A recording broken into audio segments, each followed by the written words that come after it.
Bismillahirrahmanirrahim. Assalamualaikum warahmatullahi wabarakatuh. Alhamdulillahi rabbil alamin. Wabihi nasta'in wa ala umurid dunya waddin.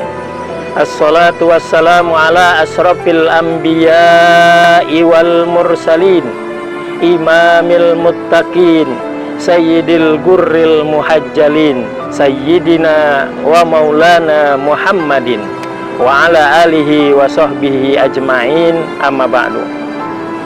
Saya ma'asyiral muslimin yang berbahagia, pada kesempatan pagi hari ini kita akan mendengarkan sebuah nasihat yang dimana Rasulullah Sallallahu Alaihi Wasallam sebagai tauladan kita, uswah kita, sebagai hambanya, sebagai pengikutnya, hendaknya kita mengikuti apa yang dikerjakan 24 jam bersama Rasulullah Sallallahu Alaihi Wasallam, di mana Rasulullah Sallallahu Alaihi Wasallam setiap malam itu pasti menemui putrinya Fatimah.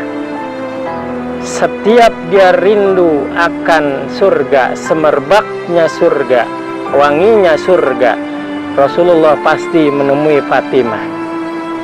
Kenapa demikian?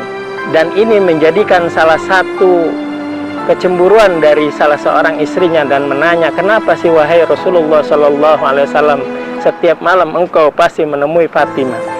Dengan tabassumnya Rasulullah Sallallahu Alaihi Wasallam menjawab, aku rindu akan wanginya, semerbaknya surga, cukup aku menemui Fatimah.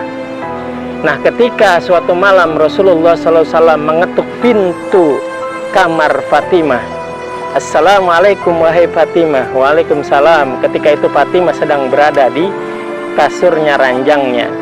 Dibukakan pintu oleh Rasulullah Sallallahu Alaihi Wasallam, dia hampirinya. Ketika itu Fatimah bangun dari ranjangnya, kasurnya, tapi Rasulullah marang, cukup Fatimah, engkau berada di ranjang engkau.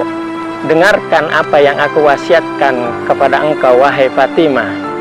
Kalau Rasulullah SAW berkata, berarti bersabda kepada Fatimah, wahai Fatimah, jangan engkau tidur sebelum melaksanakan 4 perkara. Yang pertama dikatakan sabda Rasul SAW, wahai Fatimah, janganlah engkau tidur sebelum engkau menghatamkan Al-Quran.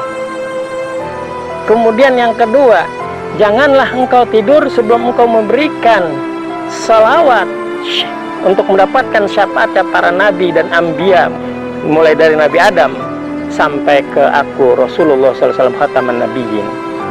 Kemudian yang ketiga, janganlah engkau tidur sebelum engkau memberikan ampunan kepada seluruh kaum muslimin dan muslimat seluruh dunia. Dan yang terakhir, janganlah engkau tidur sebelum melaksanakan haji dan umrah.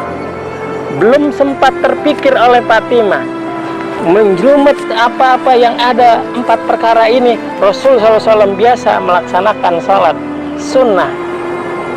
Inilah karakter Rasul. Pernahkah kita sebagai seorang ayah setiap malam menemui anak kita, ngobrol, memberikan tausiah, memberikan contoh? Rasul laksanakan seperti itu. Salat 2 rakaat, salat taubat, salat malam. Setelah selesai salat, sambil di kepala Fatimah, apa yang harus saya kerjakan? Setelah selesai Rasulullah, Assalamualaikum warahmatullahi wabarakatuh, Assalamualaikum Rasulullah, dia dekatkan dirinya kepada Rasul. Wahai ayahandaku, junjunganku, panutan umat, bagaimana aku seketika melaksanakan 4 perkara tersebut sebelum aku tidur? Apa reaksi dari Rasulullah SAW kepada putrinya tadi? Inilah kedekatan antara seorang anak dengan seorang ayah. Apa yang dikatakan Rasulullah SAW? Dengan tabassumnya, dengan senyumnya Rasul mengatakan, wahai Fatimah, apa yang engkau risaukan? Pertanyaan pertama, wahai ayahandaku, gimana aku menghatamkan Al-Quran sebelum aku tidur?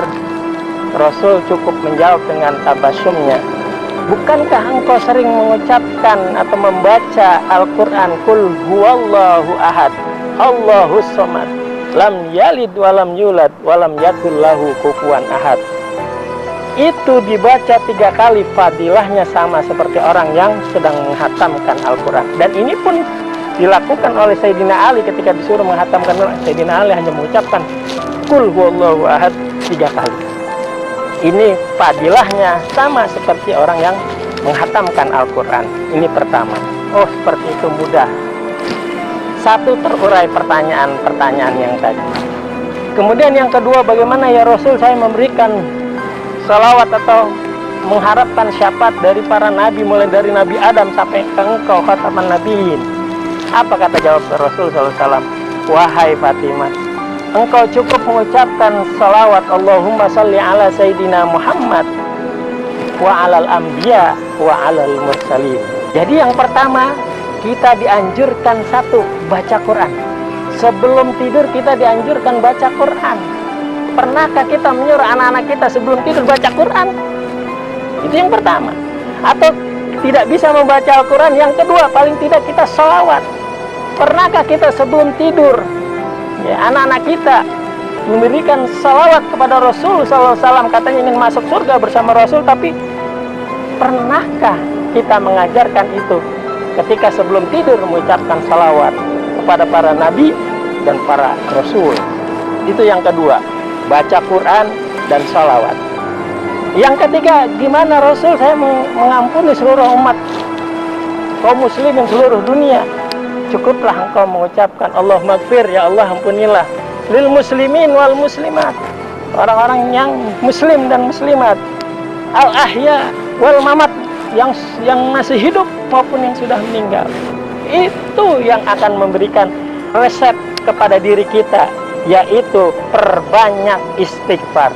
Di samping baca Quran, kedua salawat, yang ketiga istighfar. Makanya Rasul SAW mendawamkan tiap harinya paling minimal 100 kali istighfar, merontokkan, menghapus dosa-dosa kita selama seharian. Itu yang ketiga. Lantas, ya Rasul, ayahandaku, bagaimana yang keempat? Sebelum tidur aku melaksanakan haji dan umroh, sedangkan itu ibadah yang perlu tenaga yang ekstra. Gimana aku harus mengerjakannya? Wahai anakku, cukuplah engkau mengucapkan tasbih, subhanallah, maha suci Allah, walhamdulillah, segala puji bagi, wala ilaha illallah, tidak ada Tuhan kecuali Allahu Akbar, Allah maha besar. Itu pun pahalanya sama seperti engkau mengerjakan haji dan mengerjakan umroh. Inilah 4 yang harus kita tanamkan kepada putra-putri kita. 1, baca Al-Quran. Yang kedua, salawat. Yang ketiga, istighfar. Yang terakhir, zikir atau tasbih. Ala bizikrillahi tatmainnul qulub. Kalau engkau sering mengingat Allah Subhanahu wa Ta'ala, insya Allah hati kamu akan lembut, dan insya Allah hati kamu akan tenang. Itu saja yang mudah-mudahan kita terapkan kepada putra dan putri kita. Mudah-mudahan kita semua menjadikan Rasulullah SAW 24 jam ini menjadi panutan kita. Mudah-mudahan kita semua bisa masuk surga bersama Rasulullah SAW. Amin, amin ya rabbal alamin. Wallahul muwaffiq ila aqwamit thoriq. Assalamualaikum warahmatullahi wabarakatuh.